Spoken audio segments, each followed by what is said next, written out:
começar contando uma história para vocês do Big Bang.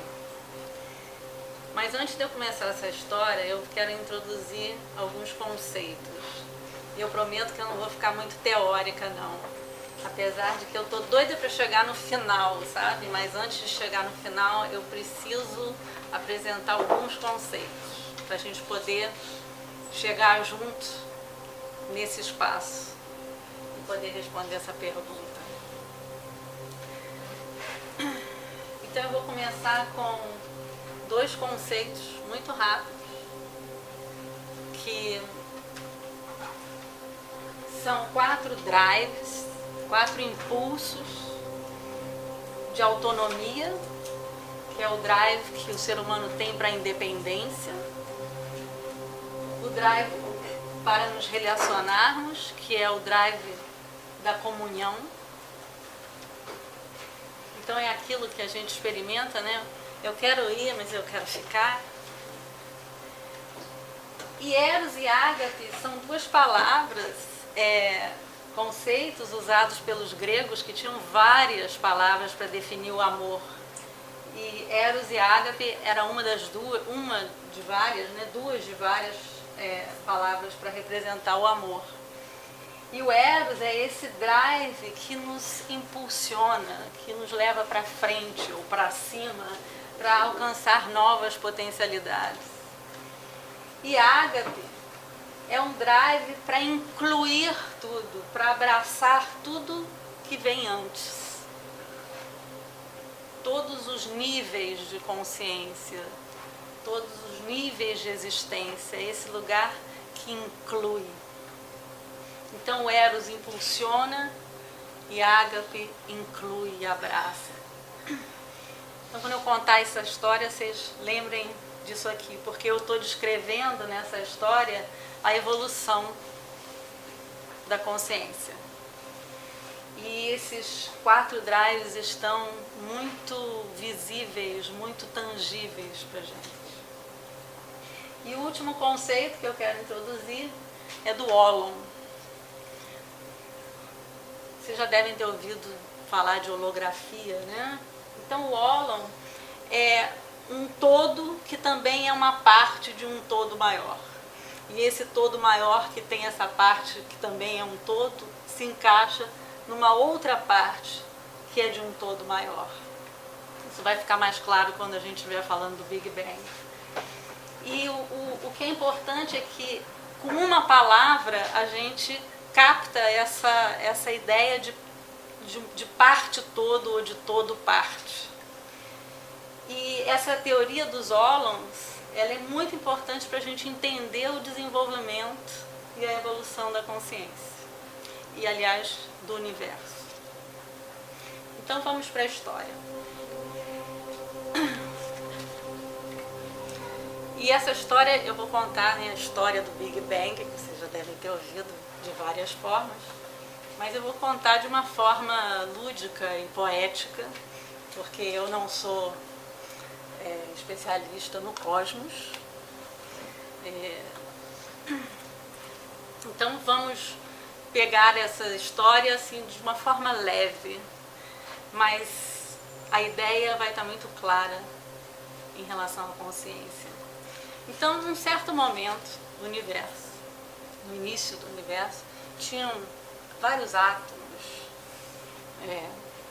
dançando, átomos, e estavam ali, né, cada um fazendo sua coisa, quando de repente uma membrana desce e abraça esses átomos e se forma uma molécula. Evolução. Não se explica como isso aconteceu. A gente sabe que é uma membrana que desce e que, ou acende, e que abraça vários átomos. Então agora a gente tem várias moléculas que estão pelo universo e, de repente, algo muito significativo e nem um pouco aleatório acontece de novo. E esses vários tipos de moléculas se juntam de novo, envoltos numa membrana, e aí nós temos uma célula. E não só nós temos uma célula, mas ela é viva e ela se reproduz. Aleatório? Acaso? E vários bilhões de anos estão se passando. E essas células ali junto, durante algum tempo, experimentam mais uma vez um momento em que uma outra membrana envolve essas células. E aí nós temos o primeiro organismo unicelular. Ele é vivo. E nisso emerge o primeiro organismo vegetal, né? A vida das plantas começa. E isso vai acontecendo continuamente, agregando novas estruturas. E aqui a ideia do ólon, né? É porque todas elas contêm átomo, contêm moléculas, contêm células. Então a gente vê essas partes que são todos acontecendo. E isso vai continuando e vão agregando novas estruturas da vida vegetal, depois a vida motora, e com o surgimento de animais cada vez mais complexos, porque isso é uma outra coisa que está acontecendo, tudo está ficando mais complexo, até que uma teia neural, ou seja, um outro tipo de membrana, é uma teia, emerge em torno dessas células e nós temos o primeiro cérebro primitivo dos répteis e dos pássaros, parte do qual ainda existe no cérebro humano, né? Uma parte muito primitiva. E aí, seguidamente, incluindo todas as estruturas anteriores, ascendendo em complexidade, e aí vai se formando o sistema límbico, o cérebro dos mamíferos, e finalmente a grande complexidade do cérebro humano com o neocórtex. E tudo isso movido por Eros. Esse drive de ascender para maior potencialidade, maior complexidade, e simultaneamente a ágape, que vai envolvendo e abraçando todas as camadas, e incluindo, cresce e inclui, cresce e inclui, ou melhor, transcende e inclui. Ou seja, a gente poderia dizer que o Big Bang foi um processo, é um processo, porque ele não parou, que é movido pelo amor. Então eu estou falando de evolução não como algo aleatório, que simplesmente se resume numa adaptação para uma melhor sobrevivência, né, a sobrevivência dos mais fortes. Eu estou falando de uma coisa muito mais intencional, uma coisa que reflete uma sabedoria que está acontecendo. Nós estamos falando de um processo que vem acontecendo há 14 bilhões de anos e que começou do nada. Então algo veio do nada. E esse nada nos trouxe Shakespeare, Fernando Pessoa. Incrível, né? E em nós, seres humanos, essa evolução continua e ela aparece na forma de níveis cada vez mais elevados de consciência e unidade. Esse amor, esse impulso evolutivo, ele busca uniões. Se a gente olhar esse processo do Big Bang, são uniões cada vez maiores.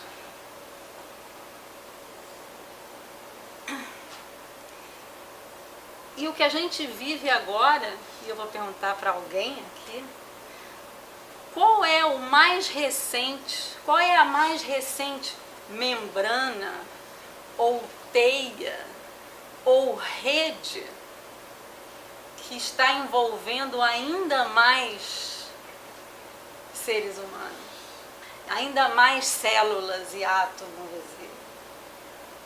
Alguém? Qual é o mais recente movimento evolutivo que está nos juntando? Tecnologia. Isso, a internet. Ela é uma rede, ela é uma teia, ela é uma membrana que está possibilitando que a gente se encontre de forma nunca antes imaginada.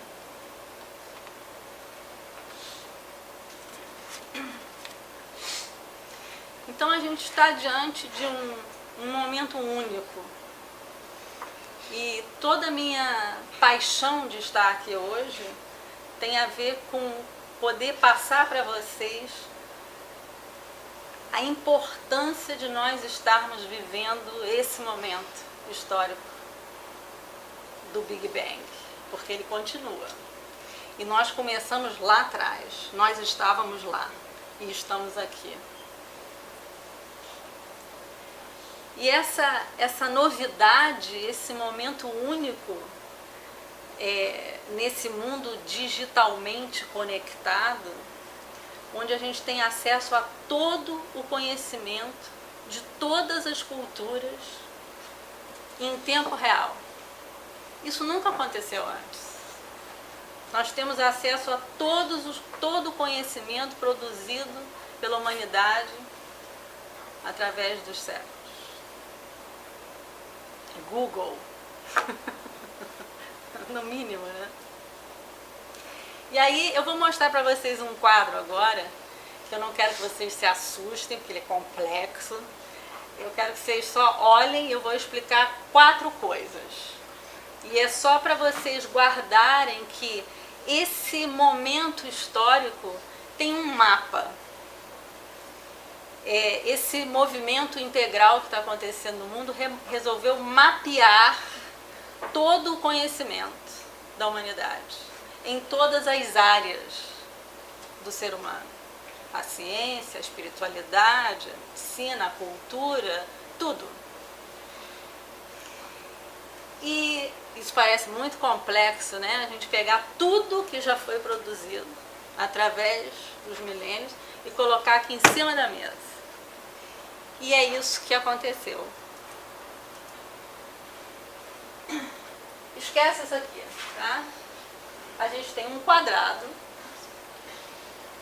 dividido em 4 partes. Esse é o eu individual. Esse é o individual ele, ou seja, ele é externo. Eu individual interno. Eu individual externo. Então aqui são meus pensamentos, meus valores, minhas emoções, estados alterados de consciência, tudo está aqui.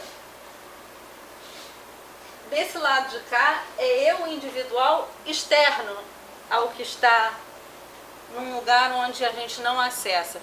O que é interior não é visível. Eu não vejo o seu pensamento, mas eu vejo o seu corpo. E esse é esse quadrante aqui. Ou seja, aqui tem o cérebro, tem todos os sistemas físicos da gente. E aqui embaixo a gente tem o interno do coletivo. Ou seja, existem códigos aqui que nós temos de relacionamento dessa cultura em que a gente vive, que não precisa nem falar, a gente sabe. E do lado direito aqui embaixo a gente tem o coletivo externo, ou seja, é o que a gente vê lá fora, que reflete a nossa cultura, os sistemas econômicos, os sistemas educacionais, as instituições, os governos, está tudo aqui. E isso aqui é chamado o mapa de tudo, porque não tem nada que a gente possa imaginar que não caiba num desses 4 quadrantes. E aí o que é mais interessante, isso aqui é só um aperitivo assim para vocês levarem para casa e pensarem, é que isso aqui é um mapa Isso não é o território, é só o mapa. O território é a consciência que se expressa através desses 4 quadrantes, que produz os nossos pensamentos, que produz o nosso funcionamento do corpo, que produz a cultura, que produz nossas instituições. Tem uma fala muito interessante do filósofo que concebeu esse mapa, que ele diz assim, que as pessoas perguntam, mas você está falando de espiritualidade, por que isso é de mapa? E ele diz assim, olha só, isso aqui é o mapa da prisão. E se você quer sair da prisão, é bom ter um bom mapa. Então é como se isso aqui fosse um mapa, mas que expressa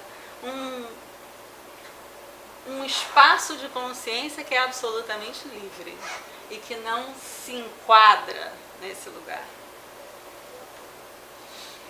E eu coloquei esse quadro só para a gente ter a ideia de que nós, nesse momento único, temos acesso a tudo que já foi produzido na história da humanidade.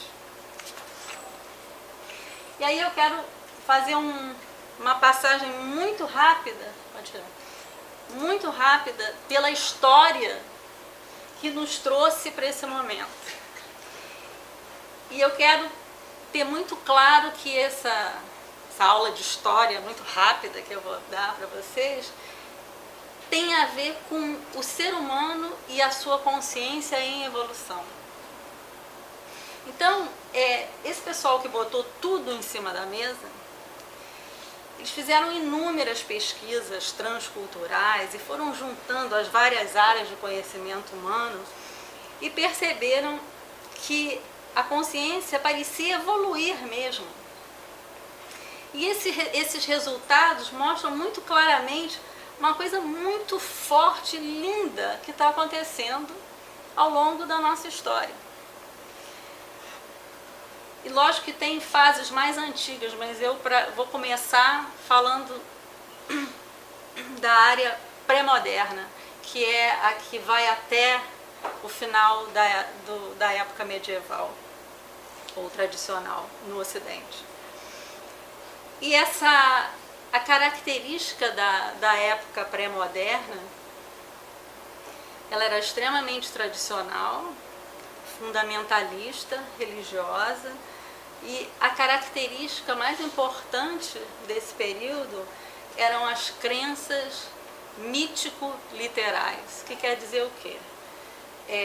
Os mitos eram vividos pelas pessoas dessa época literalmente.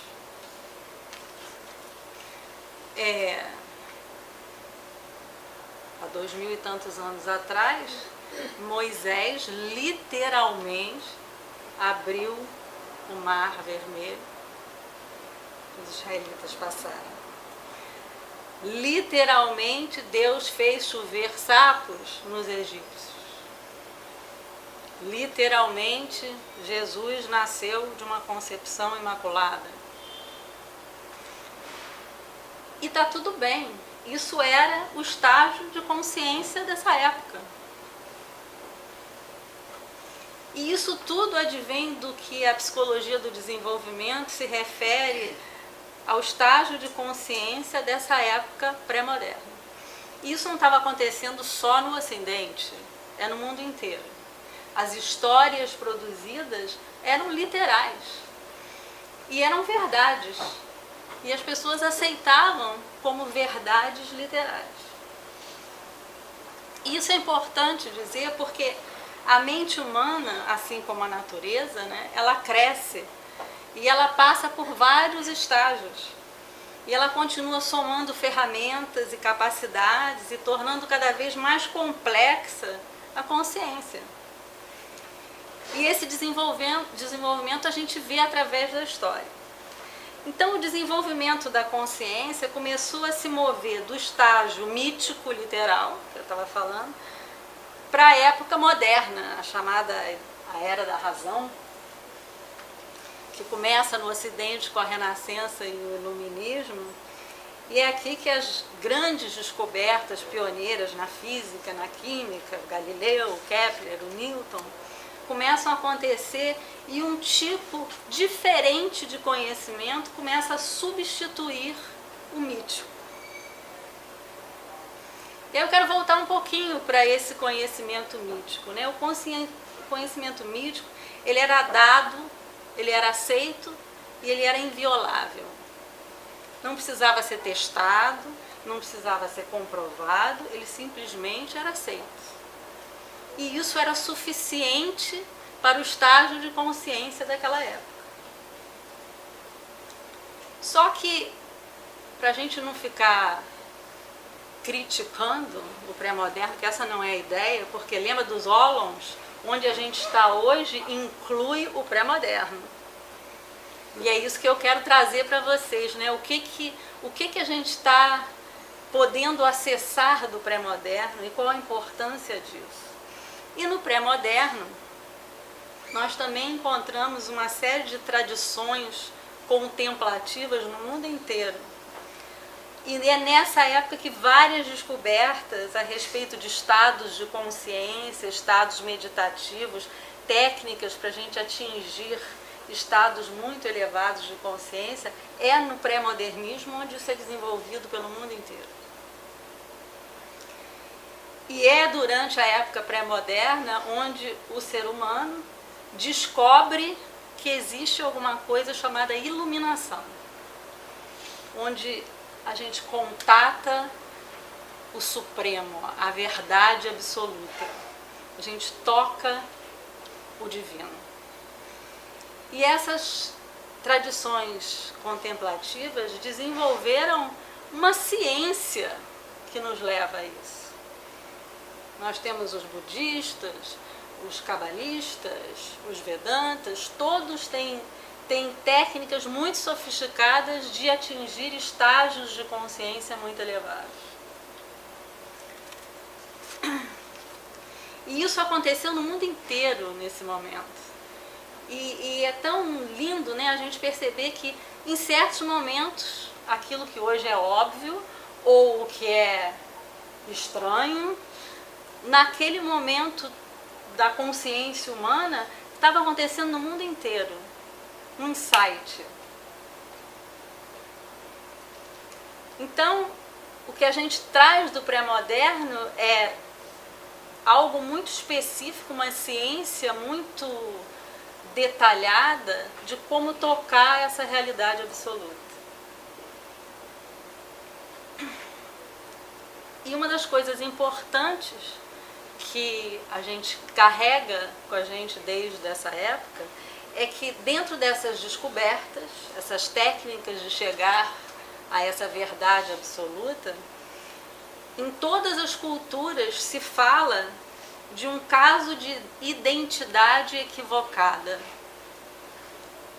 Uma identificação que fazemos com um falso ser, um impostor, e não com quem realmente somos.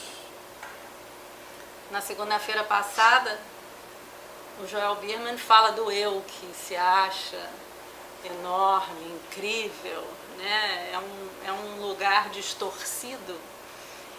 Lá, na fase pré-moderna, isso foi descoberto com muito detalhe, como um grande impedidor da gente realmente encontrar quem a gente realmente é. Então essa foi uma das grandes descobertas desse período. E essas tradições todas no mundo inteiro fizeram uma distinção muito importante e que tem sido razão das guerras culturais que a gente vive hoje. Que é, para essas tradições contemplativas, não tem problema, existe a verdade relativa do mundo da forma e a realidade absoluta.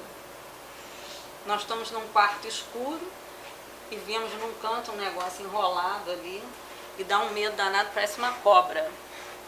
Eu fico dias nesse quarto escuro com medo daquilo que eu acho que é uma cobra. Um dia eu vejo o botão que acende a luz, clico e vejo que não é uma cobra, é uma corda enrolada. essas duas experiências são experiências de uma verdade relativa. E para essas tradições contemplativas, a segunda verdade, a absoluta, é que tanto a experiência daquilo ser uma cobra e todo o medo que eu senti, ou a corda, são duas manifestações do divino. Não tem separação. E a gente toca o lugar do absoluto. Mas aí quando a gente entra na era moderna, é que essa verdade relativa, ela começa a dar grandes saltos. E esses saltos, essas descobertas, elas têm um impacto muito grande na consciência humana. Não dá para ignorar isso. E todas as culturas que começam a ter contato com essas descobertas, começam a perceber que o mundo da forma parece acelerar. E o mais impressionante desse período moderno é que durante mais ou menos 200 anos, 180 anos, 90% do mundo aboliu a escravidão. E aí a gente peraí, mas como assim? Vinha lá milhares de anos, escravidão normal, coisa normal, nunca questionada. E de repente, como aquela membrana lá que fez assim, né, de repente, num período de 180 anos, 90% das culturas do mundo abolem a escravidão. E por quê? Porque na consciência humana naquele momento, todos os seres humanos precisavam ser livres. Não só o meu povo, não só a minha família, não só a minha tribo, que era característica do período pré-moderno, mas o mundo inteiro precisa ser livre. E com isso, novos governos foram aparecendo, as monarquias foram caindo, porque a gente precisava participar. A liberdade era uma coisa fundamental. E isso traz um conflito com as culturas que a gente vive hoje, que é a era moderna, através de todas as suas descobertas científicas, entrarem em choque com a sabedoria pré-moderna, que falava de uma verdade absoluta e tinha várias técnicas para a gente trabalhar esses estados de consciência e chegar e tocar essa verdade absoluta.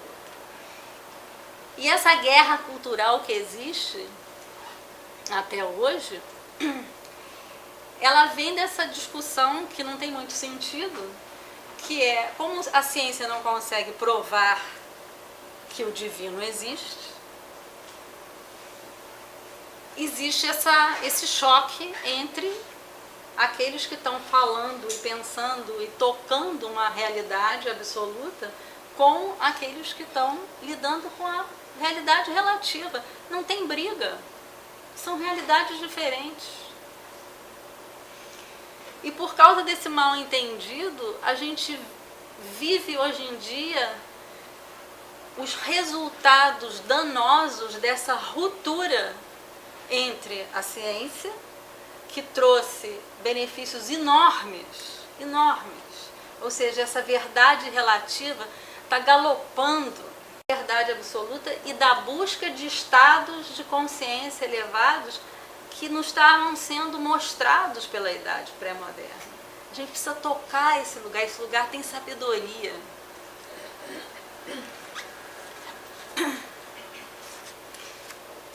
E aí, depois do período moderno, há mais ou menos 50 anos atrás, a gente tem um outro momento onde o guarda-chuva abre e fica maior ainda, e que não só é importante incluir o mundo inteiro para ele ser livre, mas todos os diferentes grupos e movimentos começam a ganhar forma. Então a gente tem os anos 60, 70, onde a gente vê surgir na consciência humana os movimentos dos direitos civis, o movimento feminista, o movimento gay, o movimento ambiental. É como se nesse momento a liberdade tivesse que ser de verdade, não é só assim teórica. Não basta libertar os escravos. Vocês estão percebendo como é que a consciência está evoluindo? Só que com esse lugar pós-moderno vem uma experiência muito interessante, que é como se essa verdade absoluta que era imposta pelas religiões na época pré-moderna, que depois é contestada pela ciência, que diz a gente não pode experimentar e provar, não existe. A gente chega no período pós-moderno e os pós-modernistas, que aliás somos todos nós aqui, começamos a duvidar de qualquer verdade, porque entrou todo um movimento que diz que todas as verdades são culturalmente construídas. Então não tem uma verdade universal, tem a verdade construída por cada cultura. E é muito interessante que através da filosofia, os filósofos começaram a entrar ali e desconstruir tudo, são chamados os desconstrucionistas, e eles mesmo, há mais ou menos 15 anos atrás, começaram a ver que, peraí, quando eles criaram uma desconstrução de que não existe verdade, que aquilo tudo é produzido pelas culturas, eles criaram uma verdade universal e começaram a cair em contradição mesmo.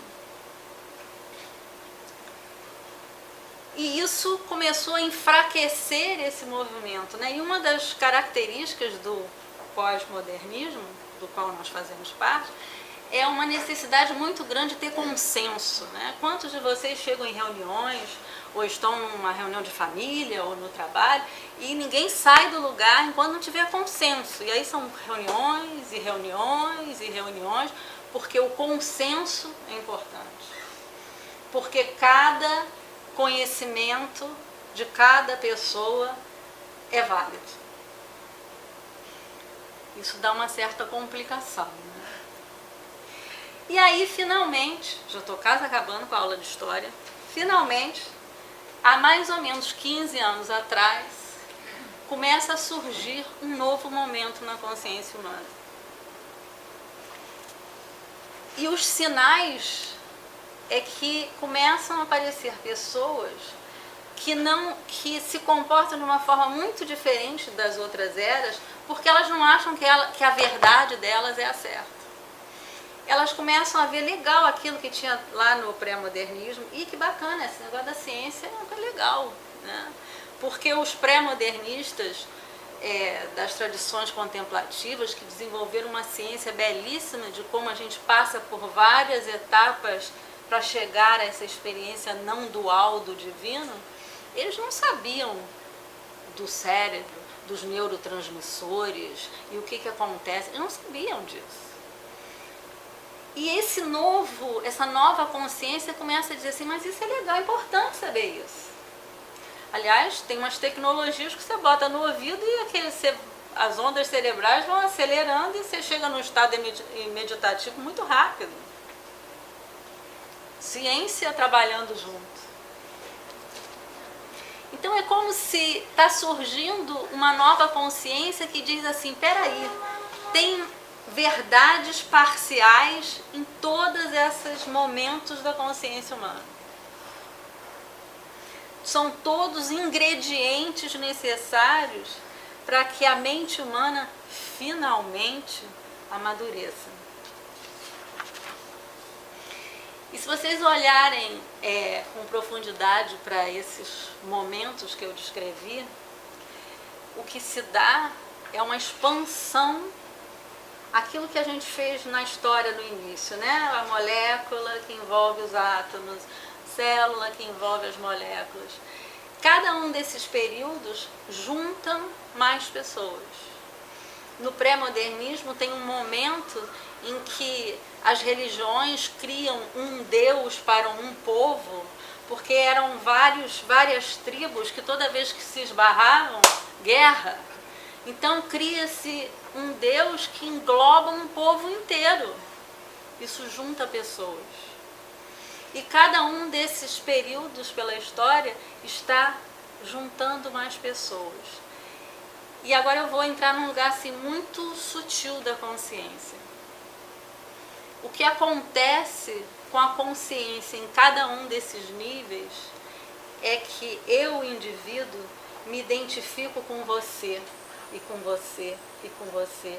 E no minuto que eu me identifico, eu cuido, eu me importo. Então, de repente, quando a escravidão é abolida, porque entra na consciência uma coisa, peraí, eu sou parte do mundo, tem outros seres humanos, e eles são que nem eu, e eles precisam ser livres.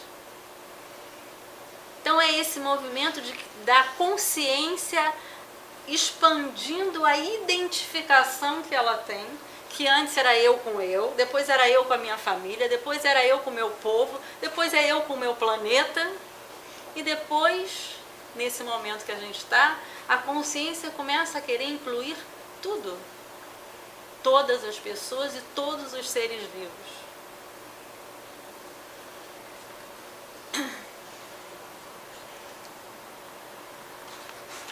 E isso produz,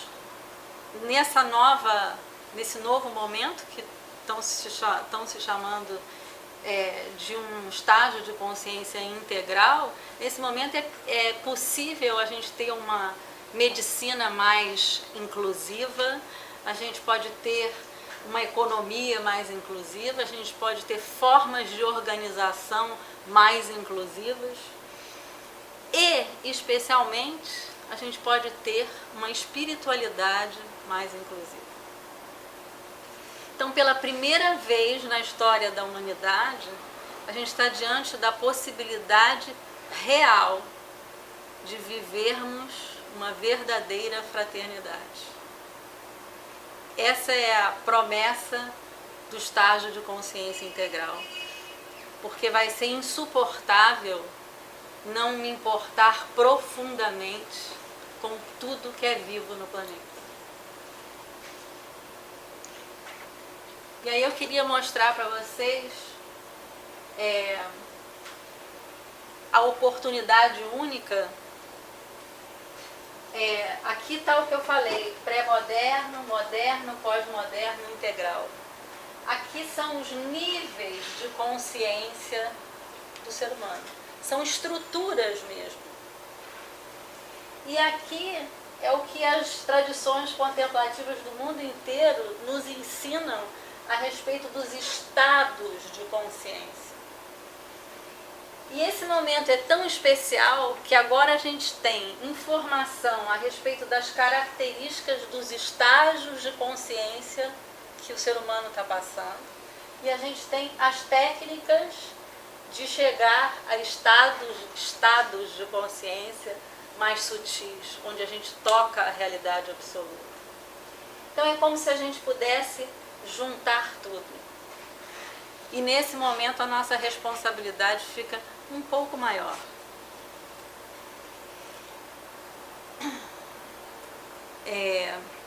Tem um biólogo transhumanista chamado Huxley, que ele descreve esse movimento da consciência através dos tempos com a seguinte fala: como resultado de bilhões de anos de evolução, o universo está se tornando consciente de si, capaz de compreender algo a respeito do seu passado e de seu possível futuro.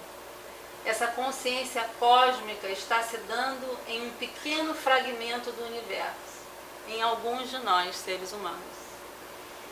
Talvez isso já tenha se realizado em algum outro lugar, através da evolução da consciência em outros seres vivos, em outros planetas ou estrelas. Mas nesse planeta, isso nunca aconteceu antes de agora. a evolução se tornou consciente de si mesma. E isso se deu no período moderno, quando nós tomamos consciência de que existe evolução. E nós, dessa perspectiva onde a gente está, a gente vê a consciência humana evoluindo.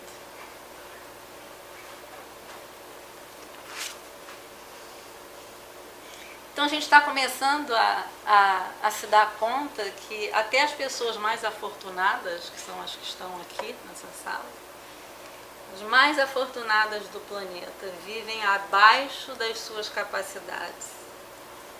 E que a maioria dos seres humanos desenvolve uma minúscula fração do seu potencial mental e espiritual.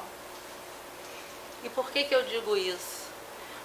Porque a gente tem um tempo, um espaço para percorrer, para tocar essa consciência integral que diz: eu me importo profundamente com você.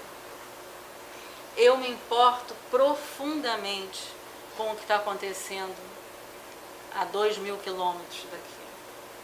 Eu me importo profundamente com a destruição da floresta na Amazônia, na África, onde quer que seja. É como se a minha identidade agora envolvesse tudo isso.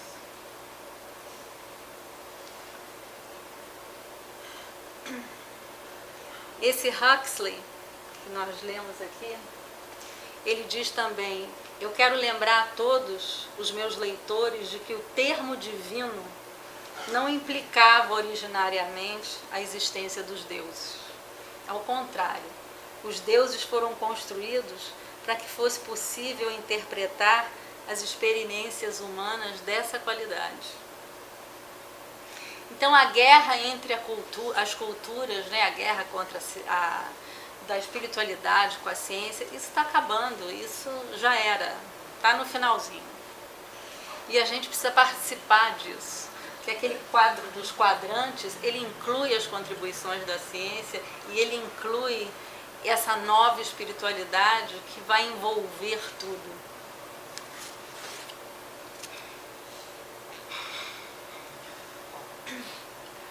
Tem mais um, né? Para terminar, a evolução é um processo do qual somos o seu resultado e no qual somos seus agentes. Portanto, o principal foco e atenção dessa nova consciência espiritual é necessariamente o promover contínuo dessa evolução, o que significa para os indivíduos e sociedades uma maior realização de todos os seus potenciais. E eu quero terminar com algumas perguntas para vocês, mas antes eu queria dizer o seguinte: se existe alguma coisa que vai fazer diferença nesse momento, com todos esses problemas graves que nós estamos vivendo no mundo e provavelmente vamos continuar vivendo durante algum tempo, o que vai fazer diferença é o aumento do se importar das pessoas em relação às outras e em relação a tudo que é vivo. O campo da não forma, do não dual, do vazio, como no budismo, ele continua sem forma, não dual, vazio. Mas o mundo da forma está numa manifestação contínua. E a gente precisa, de alguma forma, trazer isso junto e integrar numa espiritualidade que leva em conta o que está acontecendo no mundo da forma. O que acontece no mundo da forma não é para nos dar conforto. O que está acontecendo na evolução da consciência humana é uma maior abrangência, é um amor maior, é um se importar maior, assim como a gente tem visto todo ao longo da história. E aí eu queria terminar perguntando a vocês. A Ilana disse que vocês podem fazer perguntas, mas eu vou perguntar primeiro. Como é que a gente pode expandir a nossa identidade e se importar profundamente com as pessoas do planeta e de tudo que é vivo. Como é que a gente pode despertar para uma relação evolutiva mesmo com todos os seres humanos? Como é que a gente faz isso? É a minha pergunta para vocês. Ações, né? Ações. A gente está no mundo da forma, né? Evoluindo. Ele requer ações muito óbvias, muito presentes, fora da gente, de certa forma, né? Que a gente tende a agir muito em torno do eu e dos meus, né? E o que esse momento está pedindo para a gente se alinhar com o impulso evolutivo nesse momento mesmo, é a gente abrir esse leque. Como é que eu saio da minha zona de conforto, que está cada vez mais confortável com toda essa tecnologia?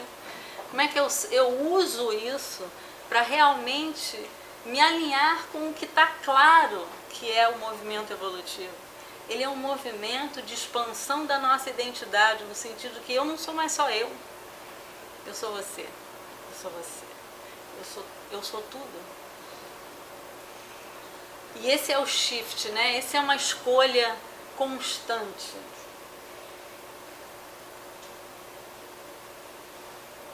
Difícil, né? Seria a parte econômica? Também, né? Também. A gente fica pensando, né? Esse impulso evolutivo, eu acho que já ficou claro para todo mundo, que o sistema econômico mundial já acabou. Né? A gente está vivendo ali os últimos respiros. Né? O que vai substituir isso? O que essa consciência humana que faz isso, que abraça, né, essa ágape, o que ela vai produzir? E ela somos nós, né? O impulso evolutivo somos nós. Então o que nós vamos construir hoje? O que mais se vê em consultório são pessoas que olham para o externo e não olham para o interno. Né? Então eu não sei até que ponto assim, as pessoas estão voltadas hoje para si, para fazer aquele pêndulo, assim, tipo, deixa eu voltar para o extremo oposto para ver se eu consigo enxergar direito onde é um ponto do médio. E aí me deu esse... Entendi. Esse assunto é polêmico pra caramba. E eu vou entrar nele um pouquinho, não? Eu acho ótimo, porque na linguagem integral evolutiva, a ideia é a gente viver nessa beirada mesmo. Vamos para lá. E a grande discussão dessa beirada é quanto tempo a gente fica no consultório, quanto tempo, olhando para as nossas coisinhas, enquanto o tempo está passando e o mundo está acabando. Né? Essa é a beirada. Né? Nós, como terapeutas, trabalhamos ali com a pessoa com questões muito importantes. Durante quanto tempo? Vai esperar quanto tempo? Quanto tempo é saudável? Exatamente. E a tendência é a gente entrar ali e não sair de lá mais. Porque esse impostor definido lá na idade pré-moderna, ele adora isso. Ai, mais um pouquinho, falar da minha dor. Né? É um lugar que resiste o impulso evolutivo. E essa é a beirada. Exatamente essa beirada. Quando é que sabe?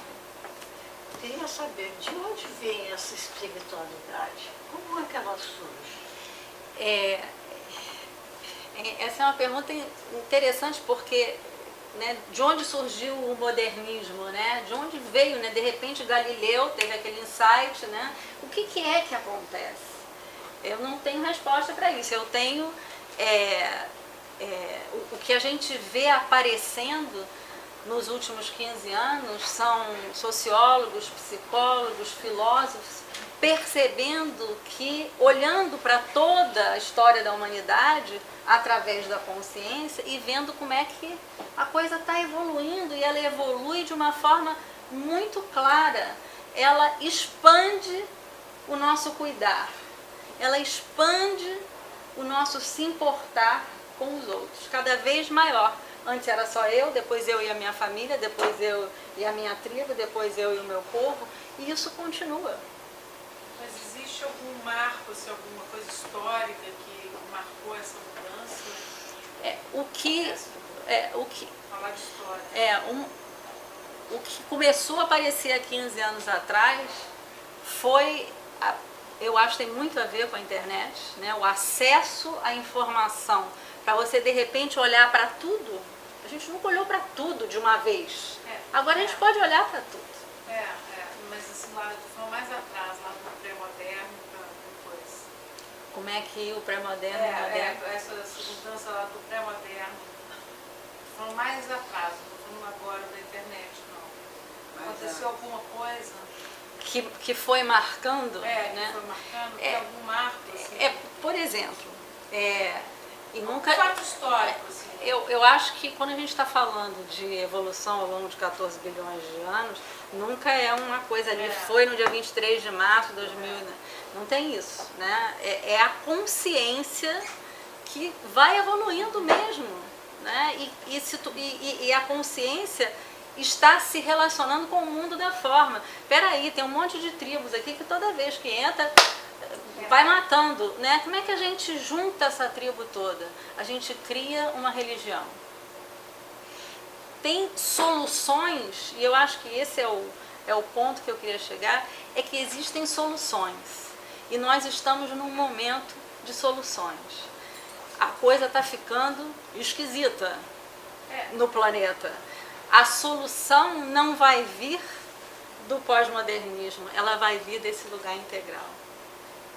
A pergunta dela, Está tão complicado. a ida do homem para a Lua não foi um marco, sabe? Pode ser, né? Porque ele pela primeira vez olhou para o todo. Exatamente. Quer dizer, Isso é a um bom... solução pode ser as religiões? Se as religiões se libertarem do literal. Porque os jovens, eles não têm mais paciência por literal. Eles dizem, essa historinha aí é de videogame, né? Não tem paciência por literal. Esse novo momento é um momento que vai contatar, provavelmente, esse lugar da verdade absoluta, que vai contatar o divino, mas não através de histórias, e sim de experiências concretas. Esse é o...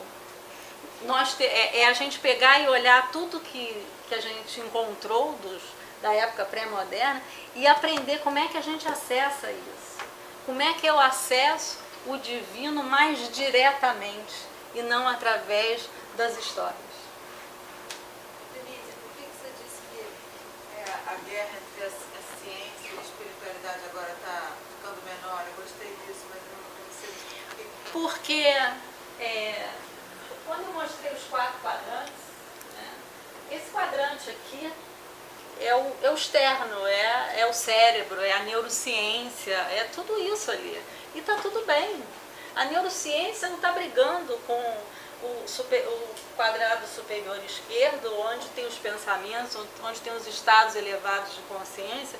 Eles estão mapeando, através de ressonâncias magnéticas, o que acontece no cérebro do cara que medita há 30 anos.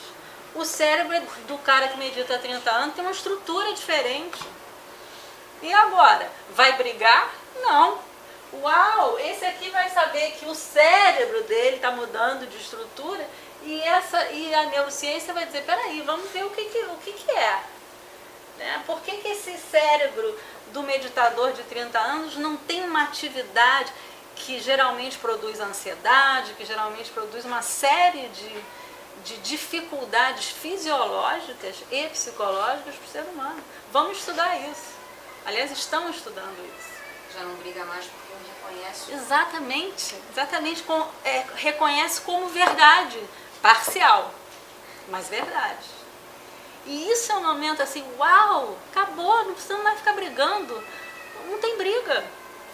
Vamos integrar isso tudo. Eu acho que